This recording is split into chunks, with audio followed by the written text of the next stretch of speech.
বলতো কাল থেকে নামাজ পড়বো, কাল থেকে রোজা রাখবো, কাল থেকে দাড়ি রাখবো, ওই কালটা আর আসে নাই। অনেক যুবক কাল বলতে বলতে কবরের বাসিন্দা হয়ে গিয়েছে, ঠিক কিনা বলেন?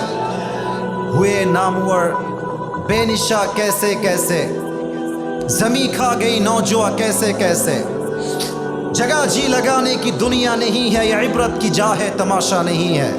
तुझे पहले बचपन ने बरसों खिलाया, जवानी ने फिर तुझको मजनू बनाया, अजल तेरा कर देगी बिल्कुल सफाया।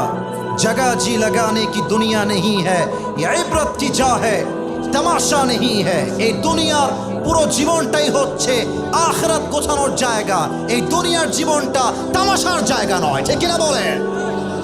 এখানে অনেক যুবক বসে আছে, একটা কথা বলে ফেলি, রাগ করো না আমার আব্বাজান, আপনারাও রাগ করবেন না। আমি যদি এখান থেকে নেমে যাই, ওয়াচ করা অবস্থায় নেমে যাই, আর আগে বলছি রাগ করবেন না, যদি আমি পকেটে হাত দিই অনেকের পকেটে,